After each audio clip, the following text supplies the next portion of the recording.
Hello everyone, and welcome to another Dwarven Tavern review. This time we're doing Pathfinder Unchained, which is, it took me a while to get through this book, not because it's not a good read, but because it is a freaking awesome read, packed full of information. I don't know why I'm saying it like that, but anyway, this is obviously from the Pathfinder game from Paizo.com that you can see, Paizo.com right here. Go there, check them out, love them as I do. But this book is it's an amazingly serious book of new rules and rule possibilities. It is not unlike the Unearthed Arcana that came out way back when with 3.5 D&D 3.5, but it is it's just an amazing book, and I'm going to go over it in detail because of its amazingness. It is amazing, and it has a lot of ness in it for amazingness. So, this book, it has 5 chapters, and it covers classes, skills and options, gameplay, magic, and monsters. And of course, it has a lot of really cool illustrations in it. You don't have to look hard for illustrations. My favorite character is the dwarf. He must have been French. And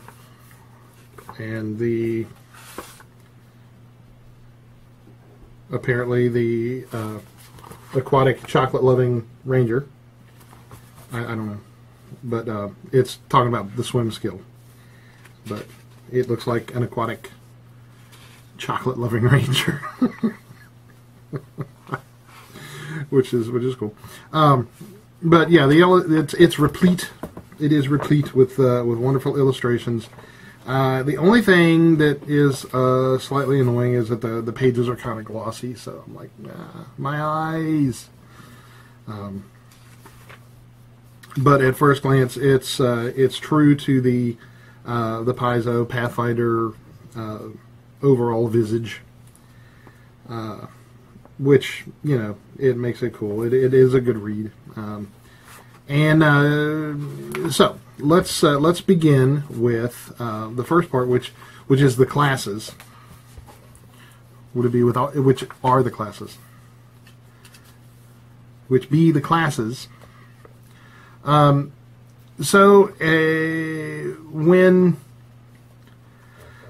let's see, what would be a good place to start here? How about the introduction? So it says, since the release of Pathfinder RPG Core Rulebook, countless game sessions have revealed that certain classes have been pushing against their constraints, yearning to break free into something at once familiar and new. Meaning both at the same time. Familiar and new. Like every time you eat a brand new hamburger. Because you don't want to eat an old one. Right. This chapter includes unchained versions of unchained versions of the barbarian, monk, rogue, and summoner, as well as subsystems that alter character advancement. These classes can be used alongside their original counterparts, although individual characteristics must use one version or the other exclusively, so you can play the new ones along with the old ones as long as everybody stays to their own system, and so forth. Some feats, rage powers, rogue talents, and other rules might not work with the unchained classes, and such rules should be reviewed before being used with the new versions. Now, I have noticed in my own playing style, in my own games, that many rules work side by side with the other rules or the new rules, and it's never really been much of a problem Although with my system of magic in place, it's a wee bit different. It's hard to run a quote unquote cookie cutter type mage alongside a mage in my system, just depending on who's playing it, and it makes it a little more difficult to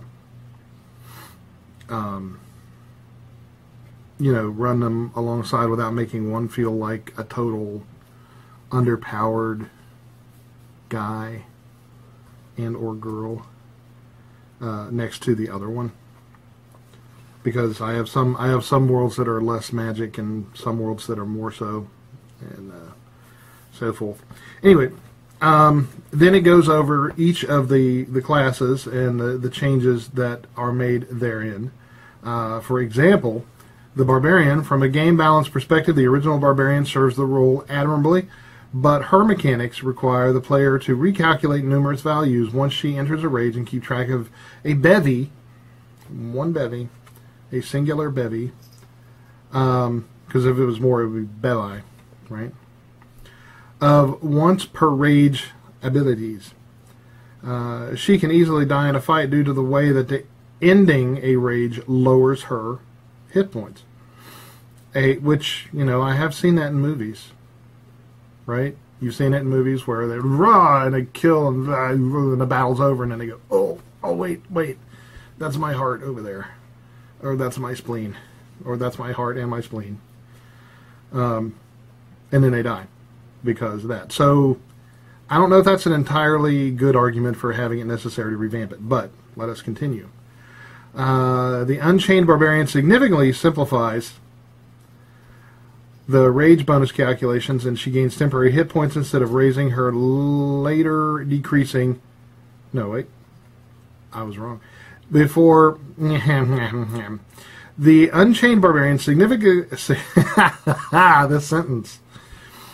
The Unchained Barbarian significantly simplifies the rage bonus calculations, and she gains temporary hit points instead of raising and later decreasing her current and maximum hit points. Finally, she gains the stronger versions of some of the weaker, or some of the weakest rage powers. So I didn't think I was going to get through that, but alas, I have. So what that means is there will be no more of those moments where you and you kill and fight and then the battle's over and you die, which I think is cool. I mean, nobody likes to lose a character, for certain, but there are some cool things about. There are good ways to die in the game, and so I don't know if I totally agree with that, but I'm all about simplification. I like the simplification. The more you can do and the fewer amount of rules means the more you can play in the less amount of time. So, the monk. Original monk has many disparate abilities which don't always work together and are inflexible. The Unchained monk loosens up, gaining key powers that allow greater customization. The Unchained monk also has a full base attack bonus and an all-new flurry of blows. So that's cool. Then, of course, the rogue has a niche thanks to her sneak attack and high number of skill ranks, but she is still somewhat underpowered. The Unchained rogue can debilitate her enemies and dramatically alter her ability to hit or dodge them, gains a unique edge when using her favorite skills, and enjoys significant boost to her rogue talent.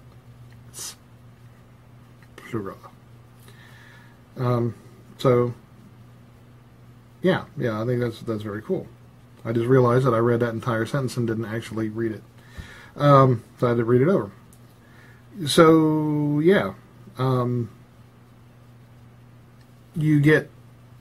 It's cool. Yeah. The Summoner, the original Summoner, has plenty of innovative feature, but he also lacks focus and theme. The Unchained Summoner gains an Eidolon that fits among existing outsiders gaining additional abilities and plenty of thematic flavor. Additionally, he has a revised spell list, more in line with similar casters, so that's always cool. So it just sounds like an overall balancing. Then they include things like, to be specific, not like, but exactly, fractional advancement.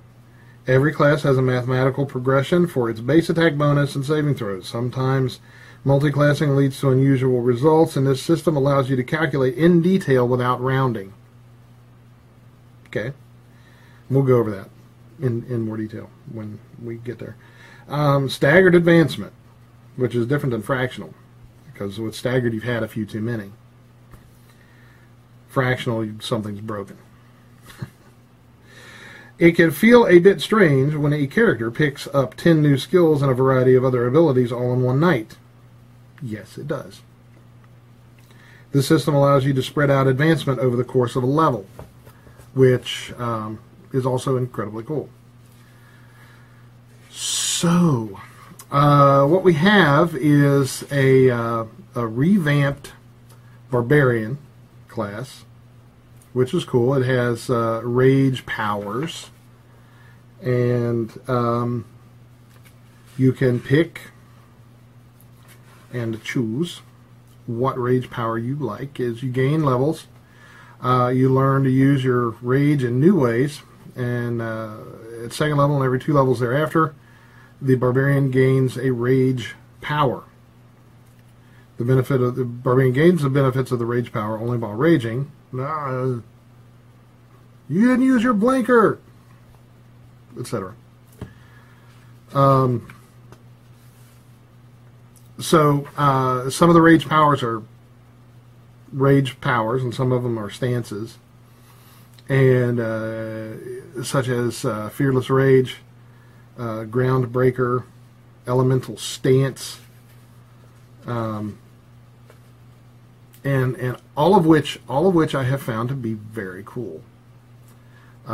It allows you to really customize and take an anti-cookie cutter stance, although that's not one of the rage powers, to your character while still maintaining the sanctioned rule set. For example, the regenerative stance. The Barbarian can continuously replenish her health at the start of her turn. She regains 1 temporary hit point for every 4 levels she has, up to 5 hit points per round, but this cannot give her more than her maximum, because it's regeneration, not miracle grow. This is a stance rage power, and you must be at least 4th level to use it. So, again, really, really cool. And so you can, I have no idea how many there are. There's quite a few. There's like 3-4 pages full of rage powers that you can adopt. Every 2 levels you get one. So it's very cool. Then we have the pretty standard uncanny dodge, danger sense, improved uncanny dodge, damage reduction, greater rage, rawr, it's like Super Saiyan 2. Indomitable will. But if you didn't want to do something, wouldn't that be Indomitable won't? I think so. Tireless rage. At you have to be 17th level, so the Barbarian is no longer fatigued at the end of the rage. Mighty Rage, Super Saiyan 3.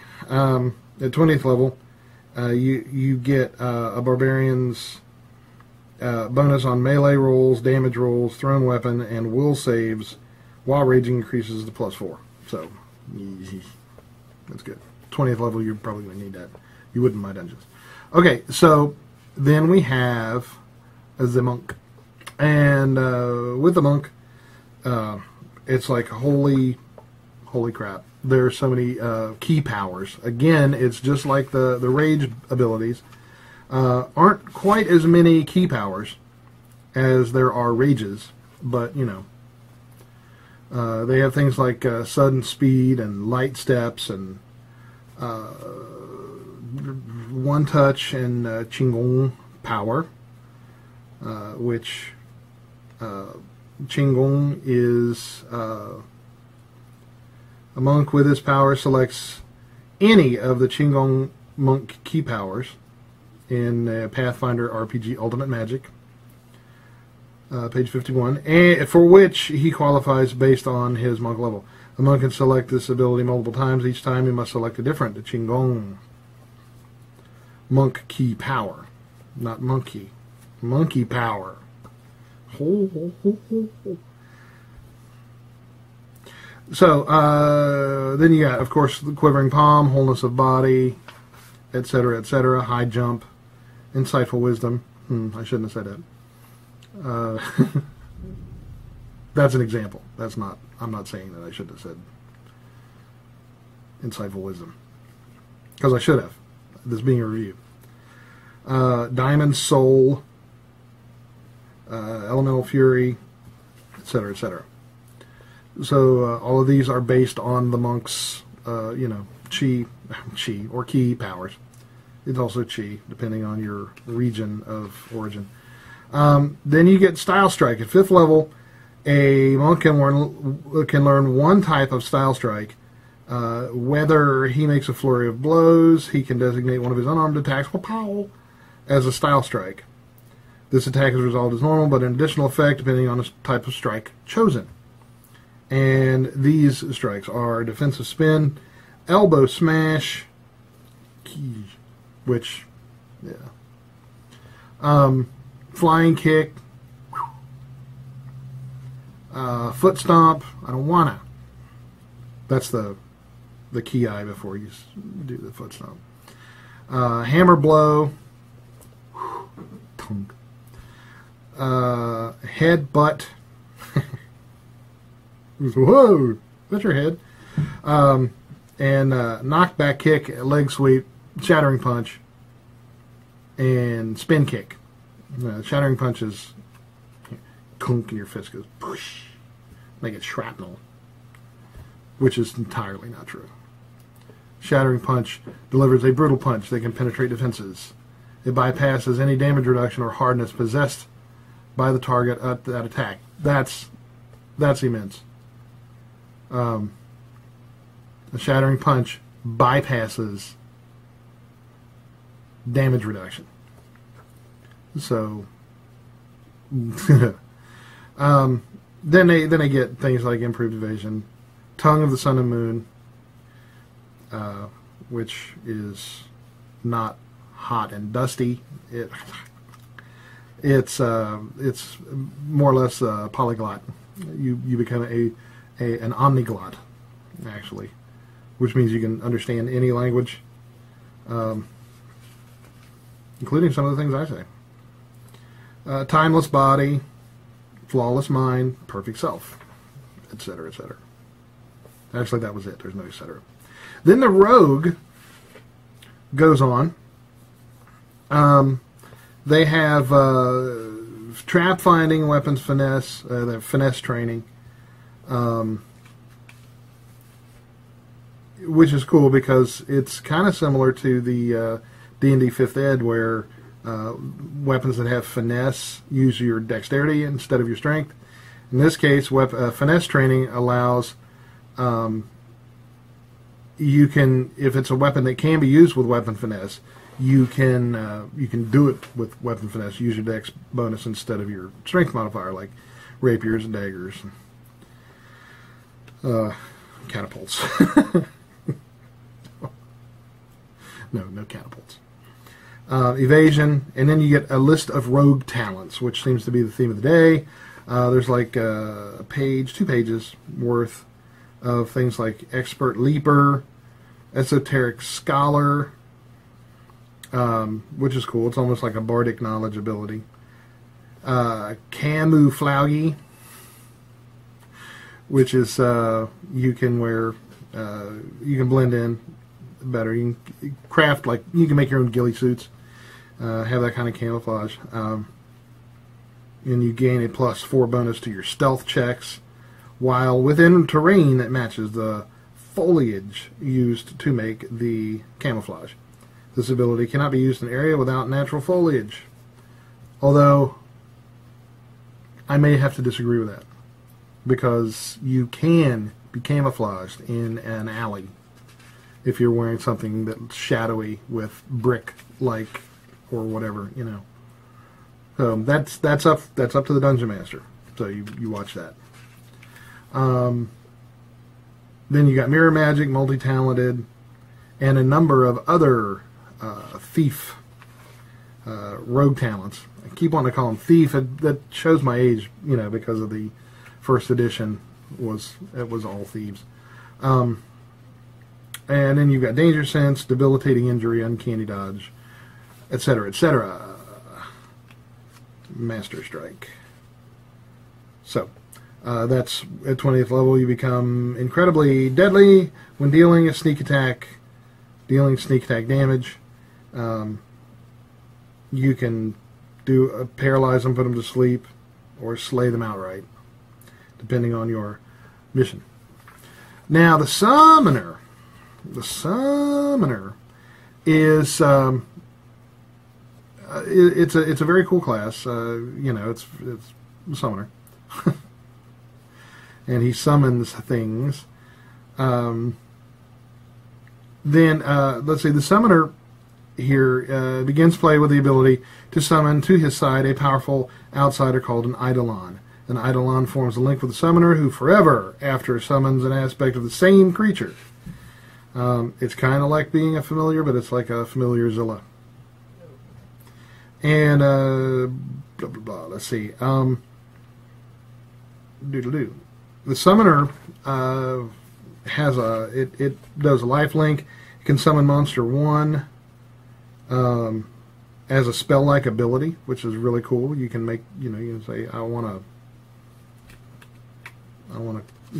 dire kobold or a dire beaver with a side of fries and etc. And you get it as a spell-like ability.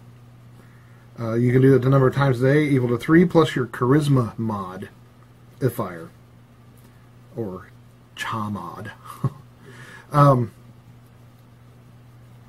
He can only use this ability when his Eidolon is not summoned. So, then you have Bond, Senses, Shield, Ally, Maker's Call, Transposition, Aspect, Greater Shield, Life Bond, Emerge Forms, etc., etc. And it's a very cool list of powers and abilities. The Eidolons themselves, you can get them do subtypes with skills, and it has like an angel and an azata, a demon, a devil, a div, an elemental, an inevitable, if you know what the inevitables are, a protean, or a psychopomp, which sounds like a crazy cheerleader, but stewards, chroniclers, and guides of all things that die, psychopomps make dispassionate yet loyal Eidolons. When they deal with the world of mortals, psychopomp Eidolons nearly always wear masks. They do not tolerate summoners who traffic with demons, undead, and other entities that interfere with the transmigration of souls.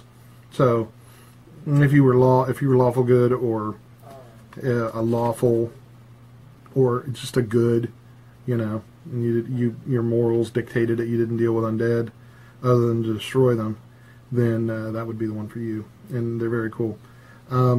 And then it has their base forms, like the psychopomp is a biped, or a quadruped, or serpentine, which has different things, right? The base evolutions, it has a list of things that you can do, or that they can do, and that they are resistant to, and so forth. And then it allows you to buy evolutions for them as you increase in levels, which is tremendously cool. And increase their skills, and 4-point everything from 1 point to 4-point evolutions, which you gain a point to evolve them every level. So, you know, you can have a few. It's up to you. You know, you can mix and match them however you wish, which is incredibly cool. So, then we get on to fractional bonuses, which is it's not convoluted, but it's lengthy. It would take too long to describe. Suffice it to say that you have fractional advances, bonuses to class level, and it allows you. I'm trying to find a good description here. To go up in half levels and let's see here. Multi-class characters and the core rules are a slight disadvantage. Blah blah blah. We know that.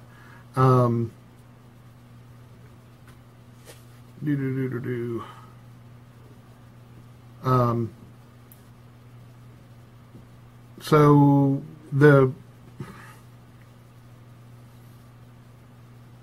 it breaks up. Let me put it this way: it breaks up the levels, the bonuses per level, instead of, like getting one every 3 levels or something like that. It breaks it up. It does a really good job, a much better job than I'm doing right now. But it does a very good job of breaking the things up per level, instead of making you wait, and jump a certain amount at a number of levels. The next part, and I think that's cool. I may use that, I may not, but it's all optional anyway. So, which is always good about Pathfinder and other games like it. Staggered advancement is you take first level and you go 500 0. You start out at first level, then you get 500, 1,000, 1,500 for 25, 50, and 75%. Then you get to choose what you want to increase: your base stag bonus, 50% of your hit points, or your saves. And then you do that each time until you have all of them. Make sense? It should. It does that throughout. All the staggered advancements levels, from first level all the way to 20th level. And then after that you get into the epic level classes, and it's not covered in this book, which is fine, because it'll take you a while to get there. So by that time it should have something for epic level. Then it has skill ranks, class features, universal abilities, and all those things are covered as far as staggering your advancement, which makes perfect sense in the course of adventuring. Next up will be your skills and options, and when we return. So look for the next video. It'll be up soon, if it's not already. By the time you get done with this, it should be. And we'll see you then. Again, that's Pathfinder Unchained. Look them up at Paizo.com/Pathfinder, and don't forget to look us up at DwarvenTavern.net and on Facebook and all that stuff, and all that like, subscribe stuff that I beg for all the time. And thanks for watching, and we'll see you next time.